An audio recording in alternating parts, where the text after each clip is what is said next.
में जो है कर लो, रूटीन से तुम निकलो, कैफे चाय टोस्टर अस्सलाम वालेकुम नाजरीन, वेलकम टू कैफ़े चाय टोस्टर होस्ट। मैं हूं आपका मेज़बान डीनोली और आज 12 रबीउल अव्वल है। जितने भी तमाम हमारे नाजरीन जो हमें रोज़ाना देखते हैं, आप सबको ईद उल मिलादुन नबी मुबारक हो और बहुत बहुत शुक्रिया कि आज आपने वक्त निकाला। मैं जानता हूँ सब बहुत बिजी होंगे, लेकिन आप सुबह सुबह हमें देख रहे हैं, आपका शुक्रिया। और ज़ाहिर है आज हमारे साथ मौजूद है मेरे साथी जो हैं, जो हमेशा मेरा साथ देते हैं, नसीब खान। सलाम अलैकुम जी, 12 रबीउल अव्वल मुबारक हो सबको, आपको भी डीनो। आपको भी बहुत बहुत मुबारक हो और आपको मुबारक हो आयशा। थैंक यू, बहुत बहुत शुक्रिया। आपको भी बहुत बहुत मुबारक हो। और मेरी खुशी तो होती है खाने से खाने तक, बिल्कुल खाने से खाने तक। और बिल्कुल, और आज आप इनसे भी कुछ सीखेंगे। लेकिन जो हमारे बहुत ख़ास मेहमान जो आज आने वाले हैं, उनके बारे में आपको बता दूं। रिलीजियस स्कॉलर सरवत अस्करी हमारे साथ मौजूद होंगी, जो हमें हज़रत मोहम्मद सल्लल्लाहु अलैहि वसल्लम की टीचिंग्स, गाइडेंस के बारे में हमें बताएंगी, वो चीज़ें जो हम कर सकें जिससे हमारी ज़िंदगी में बेहतरी आए। उसके साथ साथ हमारे साथ मौजूद हैं हकीम सैयद अब्दुल गफ़ार आगा साहब, हमारे सेगमेंट तिब्बी नबवी में, जो अगेन हमें बहुत कुछ सीखने को मिलेगा उनसे। तो गो विद द फ्लो भी हमारे साथ कुरतुल ऐन आमिर भी मौजूद होंगी। तो प्रोग्राम बड़ा अच्छा है, बहुत कुछ हमने तैयार किया है आज के दिन आपके लिए, तो ज़रूर हमारा साथ दीजिएगा और देखते रहिएगा।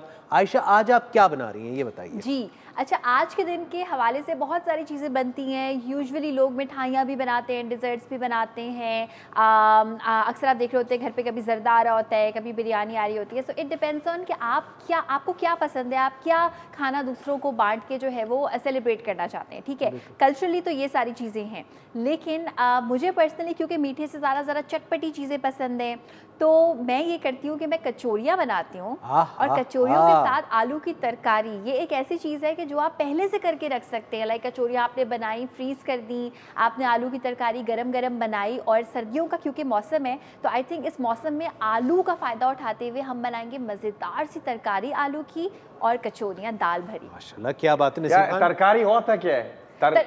तरकारी बेसिकली कहते हैं सालन को, और दो किस्म के सालन होते हैं। जो हमारे एक नॉर्मल जनरल सालन होता है जिसमें शोरबे का वर्ड हम इस्तेमाल करते हैं। वो शोरबा यूजुअली ये होता है कि वो पतला पानी जैसी एक ग्रेवी होती है, थोड़ी सी लिक्विडी होती है। और तरकारी का मतलब ये होता है, यूजुअली तरकारी has to go with vegetables, and उसमें उस वेजिटेबल ही को ज़्यादा गला के जब उसकी ग्रेवी बनाई जाती है, दैट इज़ कॉल्ड तरकारी। Interesting facts about potatoes, by the way, आपने कुछ हमें बताने हैं इंट्रोडक्शन। बिल्कुल इंटरेस्टिंग फैक्ट्स अबाउट पोटैटोज। और सबसे बड़ी बात, सबसे इंपॉर्टेंट बात, प्लीज़ ये सोचना छोड़ दें कि अगर आप आलू खाएंगे तो आप मोटे हो जाएंगे, क्योंकि मुहावरों में भी हम कहते हैं ना, खा खा के आप आलू हो गए। That is so not true. Why? ये शुक्रिया, thank you for that Ayesha. That is so not true. क्योंकि देखें, सबसे पहली बात तो ये समझना ज़रूरी है कि आलू आपको प्रोवाइड क्या करता है। आलू में कार्बोहाइड्रेट्स होते हैं जो कि अनाज में यानी कि चावल में भी होते हैं, जो कि रोटी में भी मौजूद होते हैं। तो क्या इसका मतलब है कि आपको चावल नहीं खाने चाहिए या रोटी नहीं खानी चाहिए? नहीं, दैट्स नॉट ट्रू। मसला ये है डीनो कि हमारे यहाँ सबसे कॉमन टाइप ऑफ पोटैटोज़ क्या है जो हम खाते हैं? That is French fries, that is chips. तो हमें लगता है कि जी आलू मोटा करते हैं। बिल्कुल, अगर आप उनको डीप फ्राई करेंगे तो मोटा करेंगे। अगर आप लौकी को भी डीप फ्राई करेंगे तो भी वो मोटा अगर आप किसी भी चीज़ को डीप फ्राई करेंगे तो आप मोटे होंगे। अच्छा, आलू क्यों खाना चाहिए? अब ये इंपॉर्टेंट बात आ गई कि ठीक है, कार्बोहाइड्रेट्स तो हैं, एनर्जी तो आपको मिलती है, आपको पता है सस्ता है, सर्दियों में कितना मज़े का आता है। प्लस आलू अगर आप छिलके समेत खाते हैं तो आपको बहुत सारा फाइबर मिलता है, बहुत सारा पोटेशियम मिलता है। आपको मैं एक बड़े मज़े की बात बताऊं, आलू और बनानास ये दो ऐसी चीज़ें हैं जिसमें बहुत सारी मिकदार में पोटेशियम है, और हम इसलिए रियलाइज़ नहीं करते क्योंकि हर वक्त मिल रही होती है ये चीज़ें। दिल की बीमारियों से आपको बचाता है, बॉडी में सोडियम जब ज़्यादा होता है, रिटेंशन बॉडी पानी की ज़्यादा होती है, उससे आपको बचाता है। It's a very very good thing. Bake करके खाएँ, आप इसको उबाल के खाएँ, बट प्लीज़ आलू ज़रूर खाएँ और हमें ज़रूर कॉल करें, हम आपकी कॉल्स का इंतज़ार कर रहे हैं। हम लोग चलेंगे एक छोटी सी ब्रेक की तरफ। ब्रेक के बाद जब हम वापस आएंगे दोस्तों, तो फिर आपसे मुलाकात होगी और आयशा फिर आपको अपनी रेसिपी बताएंगी कि आज जो कचौरी और आलू की तरकारी जो बना रही हैं वो कैसे बनेगी। और बिल्कुल, तो वो भी आप देखेंगे।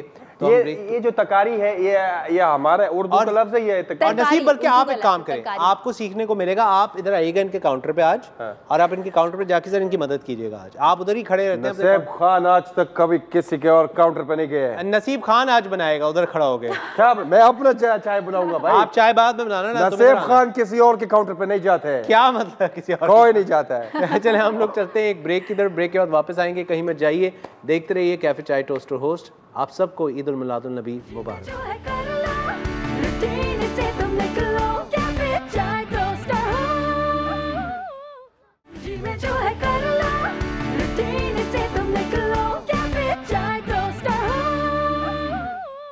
और जी नाजरीन, आप लोग वापस आ गए जी, thank you for coming back. और अब हम चलते हैं आयशा के काउंटर की तरफ और आयशा के काउंटर, बल्कि हमारे पास एक बहुत ही मज़ेदार कॉल है। अरे वाह, अस्सलाम वालेकुम। वालेकुम अस्सलाम। मैडम नाहिद अंसारी हमारे साथ मौजूद है। कैसी मैम, आप ठीक हैं, खैरियत से? अल्लाह का शुक्र, अल्हम्दुलिल्लाह। आपको ईद उल मिलादुल नबी मुबारक हो। सबको मुबारक हो बेटा। खैर मुबारक। खैर मुबारक। आयशा कैसी हो आप? बिल्कुल ठीक ठाक। आप कैसी हैं? अल्हम्दुलिल्लाह, अल्लाह का शुक्र है। मैं ये कहूँगी कि एक मोमिन का हर दिन ही रबीउल अव्वल है। बेशक बेशक, क्योंकि एक मोमिन जो है वो हर दिन उसका रबीउल अव्वल है, क्योंकि दरूद शरीफ भी रोज पढ़नी है, आपको हर सुन्नत पे भी चलना है। बेशक। तो हमारे लिए एक दिन नहीं है, हमारे लिए हर दिन रबीउल अव्वल है। और हुजूर सल्लल्लाहु अलैहि वसल्लम की सुन्नतों पे चलने वाला, अमल करने वाला और हर नेकी करने की अल्लाह ताला हम सबको तौफीक अता फरमाए। आमीन आमीन।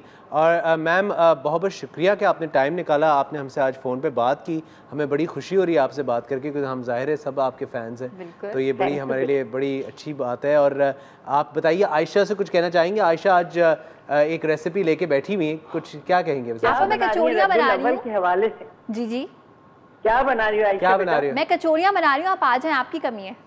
अच्छा जब तक मैं आऊंगी आपकी कचौरियाँ खत्म हो चुकी हैं। हाँ, ये बात ही आप सही कह रही हैं, आपने बिल्कुल दुरुस्त कहा। बहुत बहुत शुक्रिया मैम, आपने कॉल किया। अपना ख्याल रखिएगा। बहुत बहुत शुक्रिया, thank you ma'am. Nahid Ansari, वाह, बड़े लोग भाई, बड़े लोग कॉल करें। नाहिद अंसारी हमारे घर पे भी आ चुकी हैं, कैफे में भी आ चुकी हैं। बिल्कुल, और वो बहुत बड़ी पर्सनालिटी है, तो हमें बड़ा मजा आता है उनसे बात करके। आयशा, अब आपकी रेसिपी की तरफ चलेंगे, क्या बना रही हैं आप? अच्छा, मैं बना रही हूँ जनाब वही तरकारी, और आलू की तरकारी बना रहे हैं, कचौरियाँ बना रहे हैं। अच्छा, हम रेसिपी की जाने बढ़ते हैं झटपट। और ये जो कचौरियों के लिए सबसे पहले जो आप तरकारी बनाते हैं आलू की, उस पर काम स्टार्ट कर देते हैं। सबसे पहले हम ये करेंगे कि हम साबुत गोल लाल मिर्चों का इस्तेमाल करेंगे, और ये मैं ऐड कर दूंगी तकरीबन 5 के बराबर। ऑयल अच्छा खासा गर्म होना चाहिए, इट हैज़ टू सिजल। अच्छा, साथ में हम ऐड करेंगे इसमें कलौंजी, 3 अदद आलूओं का मैं इसमें कर रही हूँ इस्तेमाल, ये कलौंजी मैंने ऐड कर दी। सफ़ेद ज़ीरा यानी कि क्यूमिन सीड्स हम इसमें ऐड करेंगे, ये हमने ऐड कर दिए। इसके साथ हम इसमें कड़ी पत्ता ऐड करेंगे। कड़ी पत्ता मैं हमेशा तोड़ के ऐड करती हूँ, this is what I always do, क्योंकि मुझे ऐसा लगता है कि इससे और ज़्यादा फ्लेवर इसका निकल के आता है। ठीक है, so it would definitely sizzle. हल्का सा हम इसमें लाल मिर्चें ऐड कर देंगे, एंड आलूओं को ऐसे ऐड करना है, आलू को तोड़ के ऐड करना है। और ये हमारे जो साजिद भाई हैं थोड़े से हार्ड इन्होंने रखे हैं, बट आलूओं को अच्छा सा मेक श्योर ये सही से गले हुए हों। हमें ज़्यादा मेहनत इसलिए करनी पड़ी है क्योंकि ये थोड़े कम गले हुए हैं बेचारे, लेकिन इनको हम अभी और गला लेंगे। नो प्रॉब्लम, ठीक है। हम और याद रखिए नाज़रीन, अगर आपके पास कोई सवाल हो रेसिपी के हवाले से, तो रेसिपी आपको बाय द वे स्क्रीन के साइड पे नज़र आ रही है।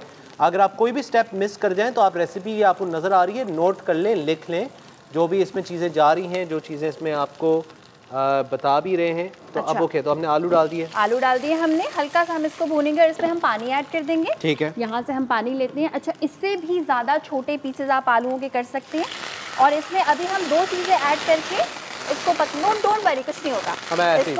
मुझे नहीं पता, मैंने वो देखी है ना जहाँ पे वो कुक बनाते हैं तो वो आग लग जाती है। ये आयशा कोई अभी शेफ नहीं है, ये बड़ा तरीके से करती है। अच्छा, ठीक है, मैं तरीके से करती हूँ, वो वाला मैं करती हूँ, मगर यूजुअली चाइनीज और जरा उन चीज़ों में। ठीक है, सही। इसमें नमक ऐड किया, ये हमने नमक ऐड कर दिया। नमक के साथ साथ हम इसमें ऐड करेंगे जस्ट अ बिट ऑफ टाटरी। हाँ, टाटरी क्या होती है? टाटरी होती है बेसिकली सिट्रिक एसिड, और उससे एक मजे की इसमें जो है ना वो तीखापन आएगा, खट्टापन आएगा। अच्छा, अब हम ये करेंगे कि हम इसकी आंच कर देंगे हल्की। इफ़ यू वांट आप इसमें हल्दी भी ऐड कर सकते हैं, यूजुअली मैं नहीं करती।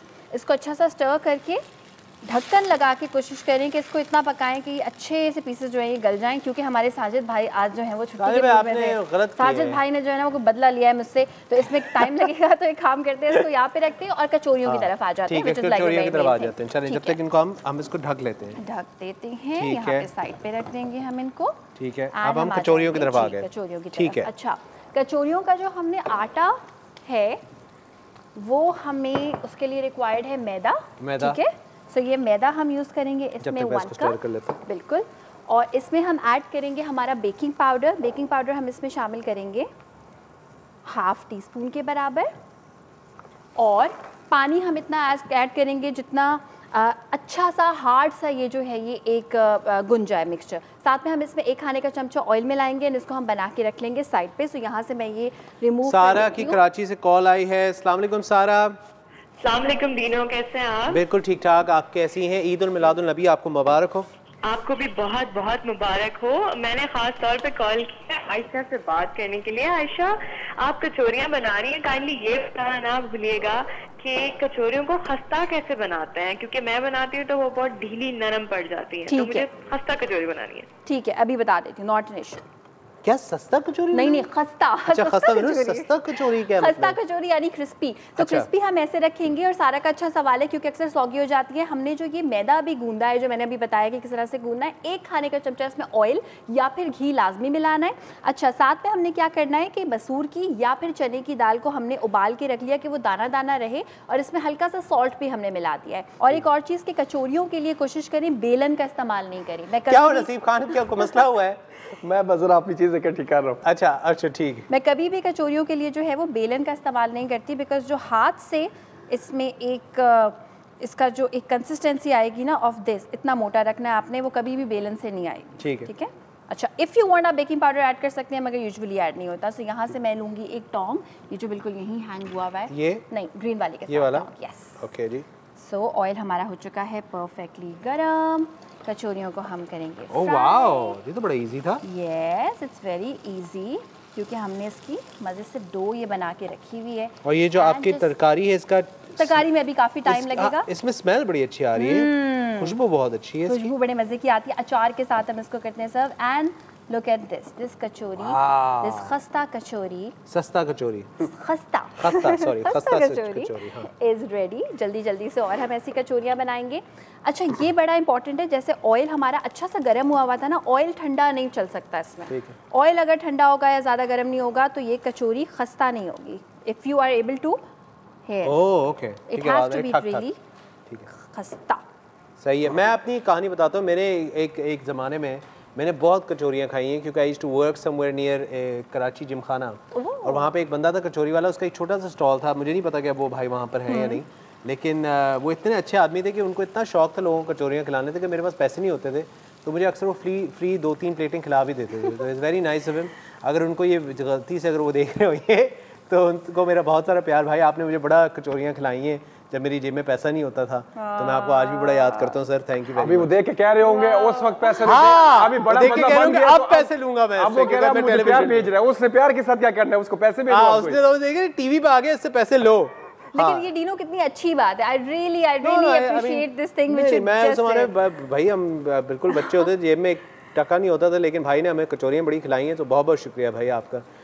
नसीब खान की ड्रिंक पे आएंगे। नसीब खान, मैं आपकी तरफ आऊं? आ जाओ खाना, आ जाओ। क्या भाई आज हम बना रहे हैं अपना नसीब खाना का फेवरेट चाय, ज़ाफ़रानी चाय। ठीक है, मैं थोड़ा सा पानी। या तो आप हर चाय के बारे में कहते हैं, तो हर चाय इतने मजे की होती है जो नसीब खान के हाथ की बनी तो फेवरेट होती है ना। अच्छा, लेकिन आज थोड़ा सा पानी डाले जरा गर्म करने के लिए, पत्ती इसमें उबालेंगे ना, थोड़ा पहले रंग निकालेंगे। ठीक है। लेकिन अच्छा, मैंने हमेशा मैं 2 टेबलस्पून पत्ती डालूंगा। ठीक है, इसका रंग निकल आएगा तो फिर हम बाकी चीजें डालेंगे। अच्छा, लेकिन आज एक मुख्तलिफ चीज़ ये है, पहले मैंने बनाई हुई है ज़ाफ़रानी चाय, लेकिन मैंने बनाई है ज़ाफ़रानी चाय असल ज़ाफ़रान के साथ है।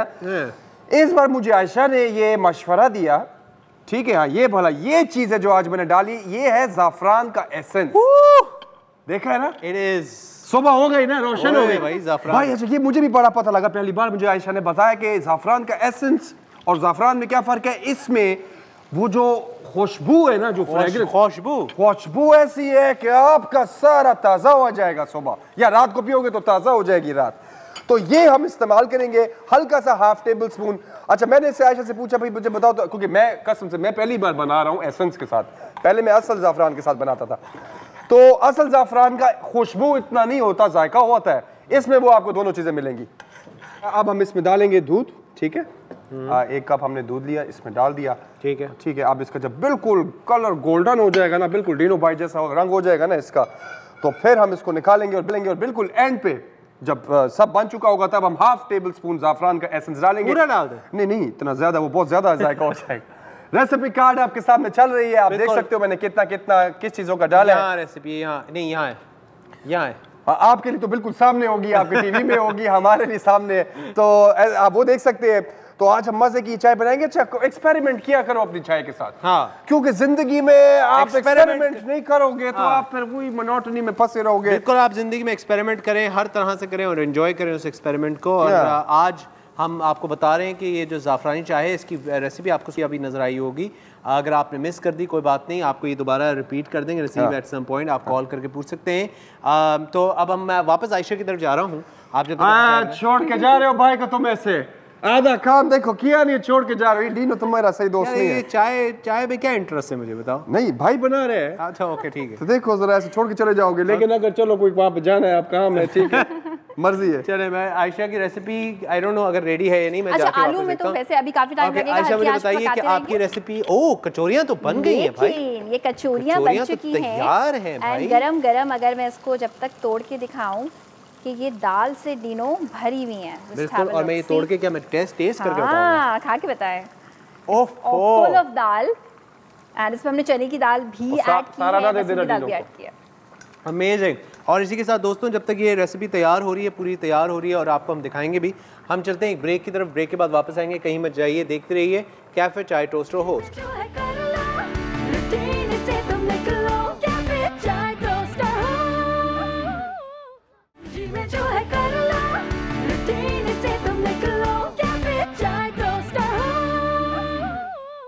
अस्सलाम वालेकुम everyone and welcome back to cafe chai toaster host. और मैं हूं आपका मेज़बान डीनो अली। और अब वक्त आ गया हमारी पहली शख्सियत का, जिनसे हम आपकी मुलाकात कराएंगे। हमें रिलीजियस गाइडेंस देने के लिए, हमें ऑब्वियसली आज के दिन की इम्पोर्टेंस के बारे में बताने के लिए, तमाम हमारे घर में जो ऑब्वियसली बड़े तो देख ही रहे हैं, लेकिन जो बच्चे देख रहे हैं उनको गाइडेंस और उनको कुछ सीखने कुछ ना कुछ मौका मिलेगा आज होपफुली इनके ज़रिए। तो हम बड़े खुश हैं कि वो इस वक्त उन्होंने टाइम हमारे लिए निकाला है। एक रिलीजियस स्कॉलर हैं, सरवत अस्करी हमारे साथ मौजूद है। कैसी हैं मैम? ठीक है अल्हम्दुलिल्लाह, शुक्रिया। बहुत बहुत शुक्रिया, आपने टाइम निकाला। मैं जानता हूँ कि आप आज बहुत बिजी थी, आप मुख्तलिफ जगहों पे थी, तो ये बड़ी खुशी की बात है कि आपने वक्त निकाला और आप यहाँ आई। ज़ाहिर है आज इतना मुबारक दिन है, तो उसके हवाले से मैं सिर्फ आज के दिन की इम्पोर्टेंस बताएँ, सिग्निफिकेंस बताएँ। 12 रबीउल अव्वल की सिग्निफिकेंस के बारे में थोड़ा सा हमें बताइए। बिस्मिल्लाहिर्रहमानिर्रहीम, अस्सलाम वालेकुम। मैं आपको, आपकी पूरी टीम को और तमाम आलम इस्लाम को ईद मिलादुन नबी सल्लल्लाहु अलैहि वसल्लम की मुबारकबाद पेश करना चाहती हूँ। अली, ये अल्लाह रब्बुल इज़्ज़त का हम पर एहसान व करम है, लुत्फ़ अज़ीम है कि उसने मुझको, आपको, हम सब को इस बड़ी ईद में शामिल किया। और इस बात को जहन नशीन रखिएगा कि ये जो दुनिया में बड़ी बड़ी ईदें हैं ना हमारी आलम इस्लाम की, ईद उल फित्र ना होती, ईद उल अज़हा ना होता, कोई ईद ना होती अगर आका सल्लल्लाहु अलैहि वसल्लम की विलादत बसआदत ना होती। यानी सरकार तशरीफ़ लाए जो कि वजह तख्लीक़ कायनात है। आका सल्लल्लाहु अलैहि वसल्लम के आने के बाद अहकाम आए, और अहकाम आने के बाद ये ईद उल फित्र और ईद उल अज़हा जैसी बड़ी ईदें हमारे लिए इनाम के तौर पर हमको अता फरमाई गई। तो ये सबसे बड़ी ईद है, इससे बड़ी कोई ईद नहीं है। और मैं ये कहती हूँ कि एक 12 रबीउल अव्वल की बात नहीं, एक 17 रबीउल अव्वल की बात नहीं, बल्कि माह रबीउल अव्वल का पूरा महीना। और मैं सिर्फ एक महीने की क्यों बात करूँ, पूरा साल। और सिर्फ पूरे साल की मैं बात क्यों करूँ, पूरी ज़िंदगी। यानी एक मुसलमान की पूरी ज़िंदगी, उसका उठना, उसका बैठना, उसका सोना, उसका जागना, उसका चलना, उसका फिरना, सब कुछ, सबका सब सीरत रसूल के ताबे होना चाहिए। जब हम सुन्नत रसूल को अमली तौर पर अपनी ज़िंदगी में शामिल करते हैं तो फिर हमारी ज़िंदगी का तरीक़ा कुछ और हो जाता है, हमारे सोचने का तर्ज़ फ़िक्र कुछ और हो जाता है, जिसकी बिना पर जब दुनिया हमको देखेगी तो वो कहेगी कि ये सच्चे मुसलमान हैं, ये अच्छे मुसलमान हैं, इनके अंदर ईमान है। क्योंकि अल्लाह के रसूल सल्लल्लाहु अलैहि वसल्लम के जब हम मनसब रिसालत के मुतालिक बात करते हैं तो सूरह जुम्मा में परवरदिगार आलम जब मनसब रिसालत के मुतालिक बात करता है तो 4 कार हाय रिसालत का तज़किरा किया। आयात की तिलावत करता है, ये रसूल लोगों के नफूस का तज़किया करता है, ये रसूल उनको किताब की तालीम देता है, ये रसूल उनको हिकमत की तालीम देता है। तो जब आप इन बड़े बड़े कारहाय रिसालत के मुतालिक सोचते हैं तो आप सोचते हैं कि अगर अल्लाह के रसूल सल्लल्लाहु अलैहि वसल्लम की नज़र रहमत किसी के ऊपर पड़ जाए तो उसकी ज़िंदगी बदल जाएगी। अगला जो सवाल मेरा ये है कि दुरूद शरीफ हम पढ़ते हैं और पढ़ना भी चाहिए, इसके बेनिफिट्स क्या हैं, इसके सवाब क्या है, थोड़ा सा कितना सवाब होता है दुरूद शरीफ अगर आप रेगुलरली पढ़ते हैं, रोज़ाना पढ़ते हैं? देखिए आका सल्लल्लाहु अलैहि वसल्लम, दुरूद शरीफ ये वो बड़ी अजीम इबादत है जो कि उम्मत मुस्लिमा को परवरदिगार आलम ने अता फरमाई। और ये दुरूद शरीफ वो इबादत है कि जिसमें रब्बुल आलमीन वहदहू ला शरीक भी हमारे साथ शरीक होता है। इन्नल्लाह व मलाइकतहू यसल्लूना अलन नबी या अय्युहल्लज़ीना आमनू सल्लू अलैहि वसल्लिमू तस्लीमा।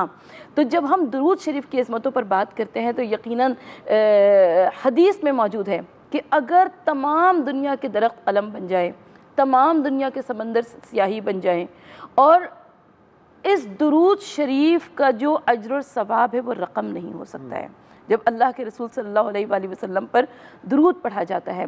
तो अब हमारा तरीक़ा क्या होना चाहिए, हमें उठते बैठते चलते फिरते सुबह शाम अल्लाह के रसूल सल्लल्लाहु अलैहि वसल्लम पर दुरूद पढ़ना चाहिए। इसलिए पढ़ते रहना चाहिए कि ये ना सिर्फ़ ये कि हम अज्र और सवाब, तो देखें ये एक इनाम है, ये एक तमगा है, लेकिन इसके अलावा जब आप क़ुरबतन इल्लाह पढ़ते हैं, अल्लाह से क़ुरबत की नीयत से पढ़ते हैं, अल्लाह के रसूल सल्लल्लाहु अलैहि वसल्लम की क़ुरबत की नीयत से पढ़ते हैं, तो क्या उससे बढ़कर भी कोई इनाम हो सकता है?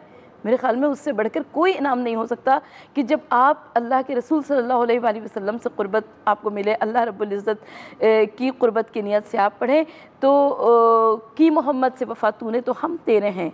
ये जहाँ चीज़ है कि अल्लाह कलम तेरे हैं, अगर आका सल्लल्लाहु अलैहि वसल्लम आपको प्यार और मोहब्बत की नज़र से देखेंगे तो फिर दुनिया की कोई चीज़ क्या हैसियत रखती है। बिल्कुल, बेशक। अब आजकल का ज़माना जिस तरह का चल रहा है, आपने भी देखा है, हम भी देखते हैं, आजकल के ज़माने में सीरतुल नबी को किस तरह आप अपनी ज़िंदगी का हिस्सा बना सकते हैं, किस तरह उसको लेके चल सकते हैं? क्योंकि देखिए ज़माना तो बदला जा रहा है और लोग, बहुत से लोग हैं जो हमारी बहुत सी रिवायतें, बहुत सी चीज़ें जो हैं वो पीछे रह जाती हैं, लेकिन इंसान जो है सीरतुल नबी को किस तरह अपनी ज़िंदगी का हिस्सा बनाए आजकल के ज़माने में, थोड़ा सा देखिए। सीरतुल नबी सल्लल्लाहु अलैहि वसल्लम पर जब मैं और आप बात करते हैं, इश्क़ दमे जिब्राइल, इश्क़ दमे मुस्तफ़ा, इश्क़ खुदा का रसूल, इश्क़ खुदा का कलाम, ये पूरा का पूरा सरापा इश्क़ है, मुजस्सम इश्क़ है। जब एक मोमिन, जब एक मुसलमान इश्क़ रसूल में डूब जाता है तो उसकी ज़िंदगी का तरीक़ा बदल जाता है। यानी जिस वक्त आका सल्लल्लाहु अलैहि वसल्लम मबूस बरिसालत हुए और इस्लाम का पैगाम फैलना शुरू हुआ तो काफिर और मुशरिकीन मक्के की मुक़द्दस सरज़मीन पर हैरत से देखा करते थे कि ये किस किस्म का इश्क़ है कि मुसलमान सहाबाए कराम जो थे वो इंतज़ार में रहते थे कि आका सल्लल्लाहु अलैहि वसल्लम के वज़ू का पानी गिरे और वो सबक़त करें, उसको अपने हाथों में ले लें, उस वज़ू के पानी को मुजस्सम शिफा करार दें। आका सल्लल्लाहु अलैहि वसल्लम के चश्मे अबरू के इशारे पर सोचिए जंग बद्र के बारे में कि जब रोज़े की हालत में 17 रमज़ान को एक 313 कलील लश्कर था जो कि कुफ़ार के लश्कर से नबरदाज़मा हो गया। तो आज के इस दौर में अगर हम उसी क़ुव्वत ईमानी को अपने अंदर पैदा करें, बड़ी ज़रूरत है, बहुत ज़रूरत है कि सुन्नत रसूल को अपनाएं, रसूल की तालीमात को समझें। मुझे दुख होता है उस वक्त जबकि मैं देखती हूँ कलमा गो मुसलमान हैं, माह रमज़ानुल मुबारक है, अफ्तार खुलने में 10 मिनट रह गया है और तेज़ रफ्तारी में जा रहे हैं, हॉर्न बजा रहे हैं, किसी की गाड़ी किसी से आगे निकल गई, टकरा गई तो वो उलझ रहे हैं, आपस में एक दूसरे के दस्तों गिरीबान हो रहे हैं। इसका मतलब क्या है? इसका मतलब ये है कि ज़बानी मुसलमान हैं, अमली मुसलमान नहीं है। अमली तौर पर अपने आप को इश्क़ रसूल में ढालना है, तालीमात रसूल में ढालना है, तालीमात इस्लामी में डालना है। अगर मैं देखूँ कि आज कोई झूठ बोलता है तो बहैसियत मुसलमान तकलीफ़ होगी। आज हम देखते हैं कि कोई किसी को तकलीफ़ दे रहा है, बहैसियत मुसलमान हमें अजियत होगी। तो अमली तौर पर इस्लाम की आला तालीमात से जब मैं और आप इस्तिफ़ादा करते हैं, इस्लाम ने हर एक के हुकूक़ के बारे में बताया। ये वालिदैन के हुकूक़ हैं, ये औलाद के हुकूक़ हैं, वो बहन भाइयों के हुकूक़ हैं, वो ज़ौजा के हुकूक़ हैं, वो शौहर के हुकूक़ हैं, वो हमसायों के हुकूक़ हैं। आका सल्लल्लाहु अलैहि वसल्लम इरशाद फरमाते हैं कि हमसायों के इतने हुकूक़ बताए गए, इतने हुकूक़ बताए गए, इतने हुकूक़ बताए गए कि एक दफ़ा मुझे ख़याल हुआ कि कहीं ऐसा तो नहीं कि हमसायों को मीरास में, जायदाद में हिस्सेदार करार दे दिया जाए। यानी इतनी हम हुकूक़ और फ़राइज़ की जब बात करते हैं तो मज़हब इस्लाम ने कोई गोशा तशना नहीं छोड़ा है। आका सल्लल्लाहु अलैहि वसल्लम की जो मुख्तसर से ज़िंदगी, यानी 40 बरस ऐलान नबूवत से कब्ल और 23 बरस ऐलान नबूवत के बाद, जिसमें 10 बरस मक्के के सिर्फ अहकाम हैं, 13 बरस जो मदनी ज़िंदगी है उसमें मसाइल हैं, वसाइल हैं, काम शरिया है, खानगी ज़िंदगी है, जंगें हैं, वफूद हैं, लोगों को दाखिल अज़ इस्लाम करना है, असहाब सफ़ा मौजूद हैं, उनको तालीम से हमकिनार करना है, लोगों को शरीयत की मुकम्मल तालीम देनी है। और उसमें हमको ऐसी एक ऐसी हमागीर शख्सियत नज़र आती है जो कि मुकम्मल रोल मॉडल है, मुकम्मल मशअल हिदायत है। तो आज के दौर में अगर हम उस मुकम्मल सीरत को अपनाने की कोशिश करें, मुकम्मल उस शख्सियत को, क्योंकि कुरान भी कह रहा है कि रसूल अगर ये मेरी अताअत करना चाहते हैं तो इनसे कहो कि तुमसे तुम्हारी अताअत करें, मुझसे दावा मोहब्बत करते हैं तो इन्हें चाहिए कि तुमसे तुम्हारी अताअत करें। और अल्लाह के रसूल सल्लल्लाहु अलैहि वसल्लम की अगर अताअत होगी तो परवरदिगार आलम हमारी दुआओं को कबूल मकबूल फरमाएगा। तो आप जब इस सांचे पर अपने आप को रख के देखते हैं तब आपको एहसास होता है कि हमारी जिम्मेदारियां कितनी कठिन हैं। हमें सिर्फ नाम का मुसलमान नहीं बनना है, हमें काम का मुसलमान हमें काम करना है। क्या सुभान अल्लाह, क्या बातें हो रही हैं और क्या सीखने को मिल रहा है, क्या सुनने को मिल रहा है। हम मिलते हैं आपसे एक छोटी सी ब्रेक के बाद। कहीं में जाइए, देखते रहिए कैफे चाय टोस्टर होस्ट।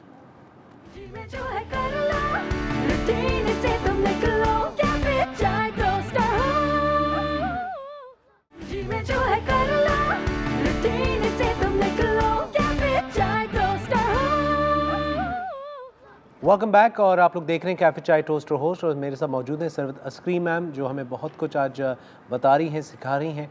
और मेरे पास वक्त कम है इसलिए मैं आपसे कुछ ही सवाल पूछूंगा। मेरा एक सवाल जो है, जो मैं ज़ाती तौर पे पर्सनली बड़ा उस चीज़ को हमेशा उस बारे में सोचता भी हूँ, देखता भी हूँ, दुख भी होता है। क्योंकि जब हम बड़े हो रहे थे तो हमारे माँ बाप ने तो हमें तरबियत जिस तरह की थी वो आज भी हम लेकर चल रहे हैं। शुक्र अल्हम्दुलिल्लाह, मेरे माँ बाप ने मुझे बहुत कुछ सिखाया और मेरी दुआ है कि मैं भी अपने बच्चों को आगे ये चीज़ें सिखा सकूं। लेकिन आजकल के हम देख रहे हैं कि माँ बाप जो है, बच्चे, क्योंकि ज़ाहिर है बच्चों को अब आईपैड दे दिया जाता है, आईफोन दे दिया जाता है, उनको बहुत सी चीज़ें करने की इजाज़त दी जाती है जो हमें कभी इजाज़त नहीं मिली उनको करने। अब ज़ाहिर है दुनिया बदल रही है, मज़हब से बच्चे अनफॉर्चुनेटली दूर होते जा रहे हैं, आहिस्ता आहिस्ता आहिस्ता दूर होते जा रहे हैं। दुनियावी चीज़ों में ज़्यादा उनको इंटरेस्ट आ गया है, दीन से कम दुनिया से ज़्यादा। किस तरह माँ बाप जो हैं, जो घर में भी देख रहे हैं, वो किस तरह अपने बच्चों को नेचुरली आराम से प्यार से मज़हब की तरफ वापस लेकर आएँ? क्या आप एडवाइस देना चाहेंगे? सही अली, सबसे पहले ये मेरा अपना एक नातिया कलाम है, मैं इसके चंद मिसरे आपकी और नाज़रीन की समातों की नज़र करना चाहती हूँ, उसके बाद आपके सवाल का जवाब दूँगी। और ये अभी मुझे अता हुआ है, कल ही मैंने लिखा है, तो ताज़ा कलाम है, लिहाजा आपकी तवज्जो चाहती हूँ कि ए गुंबद खिज़रा के मकी मेरी मदद कर, ए गुंबद खिज़रा के मकी मेरी मदद कर, दुनिया के रंजो गम में गिरफ़्तार हूँ आका। यासीन की अज़मत के नगी आप हैं आका, ताहा की जलालत में मुकीम आप हैं आका, वल लैल की स्याही में हंसी आप हैं आका, वल फज्र की असमत के अमी आप हैं आका। आका ये तेरे दर की गदाई का है सदका, या शाह उमम आपकी नालैन का सदका।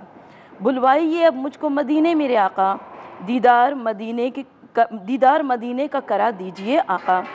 दीदार हो रोज़े का यही मेरी दुआ है, मिंबर के करीब आपके बैठूँ है तमन्ना, और आपको सोचूं मेरे आका ये दुआ है। उन सारे सुतूनों के करीब मेरी नमाज़ें, जन्नत के रियाज़ों में से एक बाग जहाँ है, वो रोज़े अक़दस की चमकती हुई जाली है, जिसके करीब आज भी सुफ़ा की निशानी। वो इल्म वो दानिश की महकती हुई कलियाँ, दिखलाइए अब मुझको मदीने की वो गलियाँ। ऐ सरवरे कौनैन बुला लीजिए मुझको, बस अपना सना खान बना लीजिए मुझको। सुभान अल्लाह, सुभान अल्लाह, थैंक यू सो मच। आका सल्लल्लाहु अलैहि वसल्लम के जब हम दर से वाबस्ता होते हैं, क्योंकि बच्चों के हवाले से ये बड़ी ज़रूरी बात है जो आपने जो सवाल पूछा है। एक मरतबा आका सल्लल्लाहु अलैहि वसल्लम की खिदमत में सहाबे कराम मौजूद थे, और आका सल्लल्लाहु अलैहि वसल्लम के एक जानू पर उनके फ़र्जंद हज़रत इब्राहीम मौजूद थे, और एक जानू पर आपके नवासे इमाम हुसैन मौजूद थे। आप कभी इधर प्यार करते, कभी नवासे को प्यार करते, कभी इधर प्यार करते, कभी नवासे को, बेटे को प्यार करते। एक मरतबा एक बज़्म रिसालत में बैठने वाले एक शख्स ने कहा कि या रसूलल्लाह सल्लल्लाहु अलैहि वसल्लम, अल्लाह ने मुझे कई बच्चे अता फरमाए हैं, लेकिन मैंने कभी अपने बच्चों को इस तरह से प्यार नहीं किया।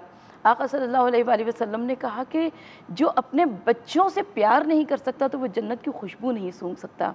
और उसके बाद आका सल्लल्लाहु अलैहि वसल्लम ने इरशाद फरमाया कि जो मोहब्बत से अपने बच्चे को एक बोसा देता है वो जन्नत में अपना एक महल तामीर करता है। यकीन महकम, अमल पे हम, मोहब्बत फातह आलम, जहाद ज़िंदगानी में है ये मर्दों की शमशीरें। आप अपने बच्चे को अपने घर में इतनी तवज्जो दीजिए, इतनी मोहब्बत दीजिए कि उसको इधर उधर कहीं जाने की ज़रूरत पेश ना आए। याद रखिएगा कि घरों की तामीर इंजीनियर्स नहीं करते, घरों के नक्शे आर्किटेक्ट नहीं बनाते, घरों की तामीर वो वालिदैन करते हैं जो सच्चे आशिक़ अल्लाह और रसूल हुआ करते हैं। माँ खुद नमाज़ पढ़ती होगी तो उसका बच्चा खुद ब खुद नमाज़ पढ़ेगा। वालिद खुद सादिक़ुल कौल होगा, बच्चा खुद ब खुद सच बोलना सीख जाएगा। माँ खुद हिजाब करती होगी, उसकी बेटियाँ वही तरीक़ा सीखेंगी। यानी जब वालिदैन आदाब इस्लामी के सांचे में ढले होंगे तो बच्चा, यानी आप अपने घर को वैसा बना दीजिए जिसमें लेक्चर्स ना देने पड़े, जिसमें दर्स ना देना पड़े, बल्कि आप किरदार के ज़रिए आदाब इस्लामी और तालीमात इस्लामी की तरबियत दीजिए। यानी तालीम के साथ साथ तरबियत का जो उनसर है वो बहुत ज़्यादा अहमियत रखता है। अपने बच्चों को अपने से करीब कीजिए। आज हमसे, क्योंकि मैं पढ़ती हूँ तो मेरा लोगों से डायरेक्ट इंटरेक्शन रहता है। बहुत से लोग शिकायत करते हैं कि बेटा गुस्ताख है, वो यूँ जवाब दे दिया करता है, बेटी बात नहीं सुनती। मैं कहती हूँ कि जब इन बच्चों को आपकी ज़रूरत थी क्या आप उस वक्त दस्तयाब थे? बहुत सारी मरतबा ऐसा होता है, हमारे यहाँ मुझ समेत बहुत सारी माएँ वर्किंग वुमेंस हैं, बहुत सारे वालिदैन के पास। अच्छा, ये जो स्मार्ट मोबाइल फ़ोन है, ये जो टेक्नोलॉजी का इस्तेमाल है, इसने भी घरों में दीवारें खड़ी कर दी हैं। इस कदर आपस में दीवारें खड़ी कर दी हैं, वालिदैन को बच्चों का नहीं पता। एक घर में बराबर में बैठने वालों को वो अमेरिका कनाडा के लोगों को जानते हैं, अजनबियों को रिश्तेदार बना रहे हैं, अजनबियों से दोस्ती की मंजिलों को तय कर रहे हैं। घर में रहने वाले एक दूसरे से बेखबर हैं। आइए करीब आ जाइए, एक दूसरे को करीब कीजिए। कोई मैं रास्ता निकालूं, आप रास्ता निकालें, हम तमाम देखने वाले सुनने वाले हम अपने अपने घरों में आज ईद मिलादुन नबी पर एक कदम ऐसा आगे बढ़ाएं कि जिससे हम अपने घर वालों को अपने से करीब कर लें। तो आप यकीन कीजिए कि अगर ऐसा कोई अमल हमने सर अंजाम दिया तो अल्लाह भी हमसे राज़ी होगा और अल्लाह के रसूल सल्लल्लाहु अलैहि वसल्लम भी हमसे खुश होंगे। माशाल्लाह, बहुत बहुत शुक्रिया सरवत मैम कि आप आई। अब मैं क्या कहूँ, आपने तो इतना कुछ कहा, बहुत कुछ सीखा हमने आपसे, और अल्लाह ताला आपको खुश रखे हमेशा। थैंक यू जी, बहुत बहुत शुक्रिया। और इसी के साथ दोस्तों हम लोग जाएंगे एक ब्रेक की तरफ, ब्रेक के बाद वापस आएंगे। हमारा एक सेगमेंट है तिब्बी नबवी, जिसके अंदर हमारे साथ मौजूद होंगे हकीम सैयद अब्दुल गफ़ार आगा साहब। दो खूबसूरत शख्सियात बैक टू बैक। मिलते हैं एक छोटी सी ब्रेक के बाद।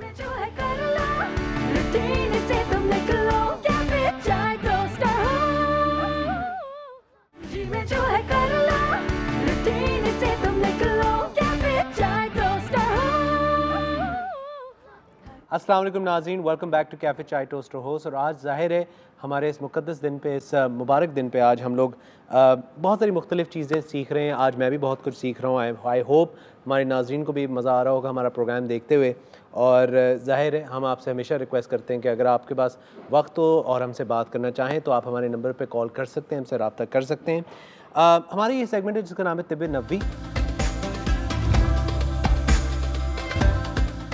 इसके अंदर हम लोग आज बात कर रहे हैं उन तमाम टीचिंग्स की, उन तमाम चीज़ों से जिनसे हमें गाइडेंस मिलती है हमारी डेली लाइफ के अंदर, बेहतरी जो चीज़ें ऐड होती हैं हमारे रिलीजन के थ्रू ऑब्वियसली। और इस पे रोशनी डालने के लिए, हमें कुछ सिखाने के लिए एक ऐसे शख्सियात को हमने इनवाइट किया हमारे प्रोग्राम में जिनका 50 साल से ज़्यादा, ऑलमोस्ट 50 ईयर्स का एक्सपीरियंस है अपनी फील्ड के अंदर। माशाल्लाह आज भी वो अपनी एज के अंदर 16 घंटे काम करते हैं आज भी, और लोगों को सिखाते हैं, बताते हैं। और अब जब से वो यहाँ पे आए हुए, मैं उनकी पर्सनैलिटी से बड़ा खुश हुआ हूँ मिलके, क्योंकि ही सच अ लवली मैन। और मैं बड़ा खुश हूँ कि इस वक्त हमारे साथ मौजूद है। उन्होंने अपनी कीमती वक्त से हमारे लिए वक्त निकाला है। हकीम सैयद अब्दुल गफ़ार आगा साहब हमारे साथ मौजूद है। सर अस्सलाम वालेकुम। अस्सलाम वालेकुम। सर पहली बात तो बहुत बहुत शुक्रिया आपके, ज़ाहिर है आप बहुत बिज़ी रहते हैं तो आपने हमारे लिए वक्त निकाला, पहले तो इसके लिए बहुत बहुत शुक्रिया आपकी। और सर ये जो हमारे जो रिलीजन के अंदर जो मुख्तलिफ प्रैक्टिसेस हैं उनके ज़रिए बहुत सारी चीज़ें हमें सीखने को मिलती हैं। अगर हम गोश्त की तरफ आते हैं, आज हम मीट पे बात करते हैं, तो मीट की जब हम बात करते हैं, ज़ाहिर है जो वेस्टर्न प्रैक्टिसेस हैं वो कुछ और हैं, वेस्ट में बहुत कुछ सिखाया जाता है, जो बाकी जो ईस्टर्न जगहों पे, साउथ एशिया में बहुत सारी अपनी प्रैक्टिस हैं। लेकिन हमारे जो रिलीजन को लेते हुए मेरे पास जो आपके लिए सवाल हैं मीट को लेते हुए, वो कुछ बड़े सिंपल सवाल हैं। आई एम श्योर आप उस पर कुछ हमें गाइडेंस दे सकेंगे। बहुत सी फैमिलीज़ को मीट खाना बड़ा पसंद है और मीट के बड़े शौकीन हैं, आज के दिन भी बहुत खाते हैं, लोग जनरली बहुत खाते हैं। इंसान को कितना मीट कंज्यूम करना चाहिए पर वीक? और जैसे कि लोग बहुत से हैं जो चिकन बहुत डेली खाते हैं क्योंकि उनको लगता है chicken is a lighter meat, तो चिकन क्या डेली खाना बेहतर है? पहले तो ये बताइए कि मीट इंसान को कितना खाना चाहिए हफ्ते में? बिस्मिल्लाहिर्रहमानिर्रहीम। हम असल में जो भी गुफ्तगू कर रहे हैं वो उस कॉन्टेक्स्ट में उस रेफरेंस के साथ कर रहे हैं जो नबी करीम सल्लल्लाहु अलैहि वसल्लम ने, जो रहमतुल्लिल आलमीन हैं, उन्होंने हमें हिदायत। जी बिल्कुल। मैं इन हिदायत से आगे बढ़कर एक बात और कहना चाहूँगा कि पूरी दुनिया में किसी भी चीज़ के क्रिएटर, किसी भी चीज़ के खालिक से बेहतर कोई नहीं जानता कि उसने क्या बनाया है।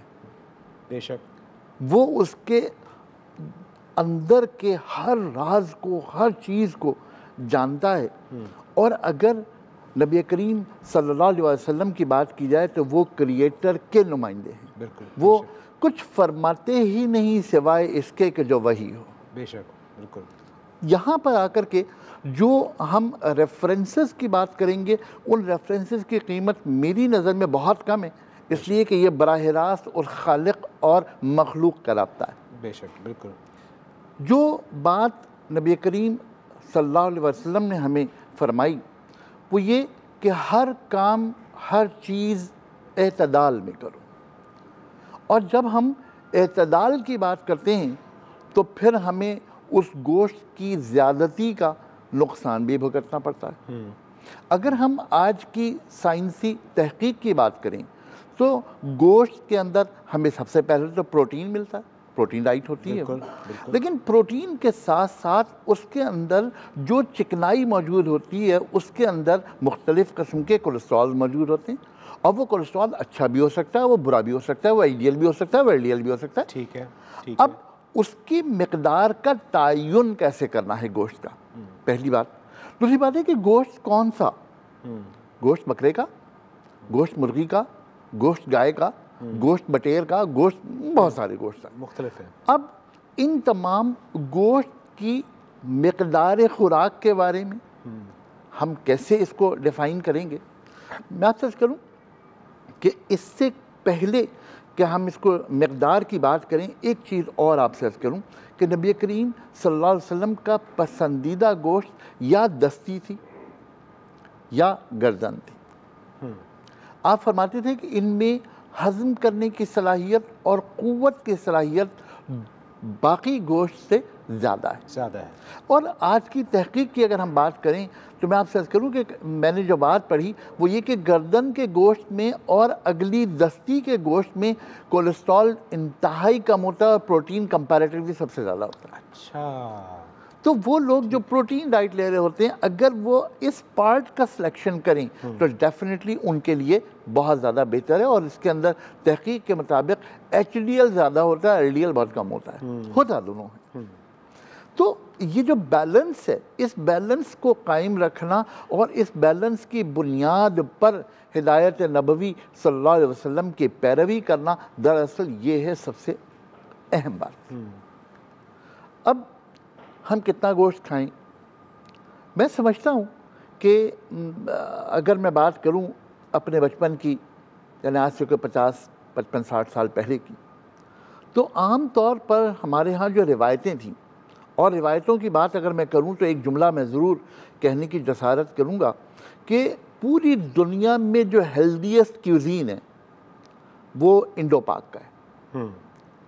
हेल्दीएस्ट, ये वो खाना है जो 7 दवाओं के बगैर बनता ही नहीं। ये हैरत अंगेज़ बात आपसे। आप बात तो सही कह रहे हैं। उसकी वजह ये ना कि अगर आप देखें आम तौर पर अदरक, लहसुन, लौंग, हल्दी, प्याज, लीमू, ये तमाम चीज़ें वो हैं जो गोश्त के मुस्लेह हैं, गोश्त की इस्लाह करने वाले लोग हैं, करने वाली चीज़ें हैं। इसके साथ साथ आप देखें मुस्लेह का जमा है मुसाले, हम लोग जो चीज़ें डालते हैं वो मसाले होते हैं। तो ये तमाम चीज़ें वो हैं जो गोश्त के मुस्लेह हैं, इस्लाह करने वाले हैं। और इसीलिए हम जब नबी करीम सल्लल्लाहु अलैहि वसल्लम की ज़िंदगी को देखते हैं तो आपने जब पका हुआ गोश्त खाया उसमें हमेशा उन्होंने क्लासिफिकेशन की कि अगर भुना हुआ गोश्त खा रहे हैं तो पका हुआ गोश्त नहीं खाया, अगर पका हुआ गोश्त खा रहे हैं तो सूखा हुआ गोश्त नहीं खाया। यानी गोश्त में जो क्लासिफिकेशन है, 2 किस्म के गोश्त को, 2 किस्म की ग़िज़ाओं को आपने आम तौर पर मिलाने की हिदायत ही नहीं दी।